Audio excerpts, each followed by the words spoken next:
ఈరోజు జిల్లా నలుమూల నుంచి ఆయన శుభాకాంక్షలు తెలియపరిచేందుకు పెద్ద ఎత్తున ఈరోజు జన్మదిన వేడుకలు చేయడం జరిగింది. నాయకుడు అంటే ఎలా ఉండాలి? అబ్దుల్ అజీజ్ లాగా ఉండాలి. కార్యకర్తల పట్ల అంకిత భావం, కార్యకర్తలకు నేనున్నానని భరోసా, పార్టీకి నమ్మిన సిద్ధాంతాన్ని నడిచేటువంటి నాయకుడు. ఇదే కాకుండా పాలనా దక్షత, ఇచ్చినటువంటి బాధ్యతలను నిస్వార్థంగా నిష్పక్షపాతంగా నిర్వహించేటువంటి నాయకుడు అబ్దుల్ అజీజ్ గారు. గడిచిన 5 సంవత్సరాలలో మేయర్గా ఉన్నప్పుడు నెల్లూరు నగరానికి వన్నె తెచ్చినటువంటి నాయకుడు అబ్దుల్ అజీజ్ గారు. ఎక్కడ పోయినా అబ్దుల్ అజీజ్ గారి మార్క్ క్రియేట్ చేస్తారు. నగర కార్పొరేషన్ అయినా, ప్రతిపక్ష నాయకుడు జిల్లా అధ్యక్షుడిగా అయినా, రాష్ట్ర వక్ఫ్ బోర్డ్ చైర్మన్గా అయినా ఆయన ఒక ప్రత్యేకత ఉంటుంది. ఎక్కడ పోయినా ఒక మార్క్ క్రియేట్ చేస్తారు. 5 సంవత్సరాల అభివృద్ధి, నగర కార్పొరేషన్ అభివృద్ధే కాకుండా ప్రతిపక్షాల వైఎస్ఆర్సీపీ మూకలు దాడులతో ఎదురుంటి పోరాడి కార్యకర్తలకు అండగా నిలబెట్టిన నాయకుడు.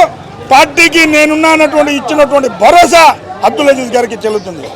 ఈరోజు రాష్ట్ర వక్ఫ్ బోర్డ్ చైర్మన్గా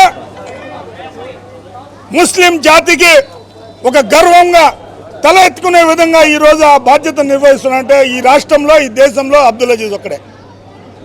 ముస్లిం జాతి ఉన్నతి కోసం, ముస్లిం బిడ్డల భవిష్యత్తు కోసం పాటుపడుతున్నటువంటి నాయకుడు అబ్దుల్ అజీజ్ గారు. దాంట్లో ఏదైతే వక్ఫ్ బోర్డు 7% ఇచ్చి కలెక్షన్లు ఇచ్చేసి గమ్ముగైపోయే పరిస్థితుల్లో ఆయన చైర్మన్గా అనేక సంస్కరణలు తీసుకున్నటువంటి నాయకుడు అబ్దుల్ అజీజ్ గారు. ఆయన హయాంలో కూటమి ప్రభుత్వంలో చంద్రబాబు నాయుడు గారి ఆశీస్సులతో ఈరోజు వక్ఫ్ బోర్డుని అనేక సంస్కరణలు తీర్చిదిద్దినటువంటి నాయకుడు అబ్దుల్ అజీజ్ గారు. ఈరోజు ముస్లిం బిడ్డలకు నేనున్నానని చెప్పేసి భరోసా కల్పించిన నాయకుడు అబ్దుల్ అజీజ్ గారు. కాబట్టి ఆయన సేవలు చరిత్ర గుర్తుండిపోయే విధంగా నిలబడతాయని చెప్పి ఏదైనా పదే నేను చెప్తుంటాను. ఈరోజు భారతదేశంలో కానీ, రాష్ట్రంలో కానీ ఎవరైనా ఒక పని చేశారంటే ఆ పని అధిగమించాలంటే వారి వల్లే సాధ్యమవుతుంది. చంద్రబాబు నాయుడు గారు ఆంధ్రప్రదేశ్ రాష్ట్రానికి ఒక బ్రాండ్ అంబాసిడర్. ఆయన చేసినటువంటి అభివృద్ధి కార్యక్రమాలు ఆయన అధిగమించాలంటే చంద్రబాబు నాయుడు గారే రావాలి.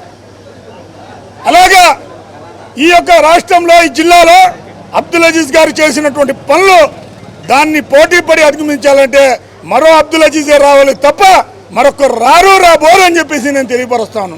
కాబట్టి ఇంత మంచి గుణం ఉన్నటువంటి నాయకుడు, పాలనా దక్షుడు, రాబోయేటువంటి కార్యకర్తలకు తెలుగుదేశం పార్టీ మనోధైర్యం కల్పించిన నాయకుడు, ఉన్నతమైన పదవులు ఆరోధించాలని, ఆయన ఆయుష్ ఆరోగ్యాలు ఉండాలని చెప్పేసి రాబోయే ఇలాంటి అనేక బర్త్డేలు సుఖ సంతోషాలతో గడపాలని చెప్పేసి మాలాంటి నాయకులకు ఆయన వెనుదండుగా ఉండాలని చెప్పేసి కోరుకుంటూ సెలవు తీసుకున్నాను. నమస్కారం.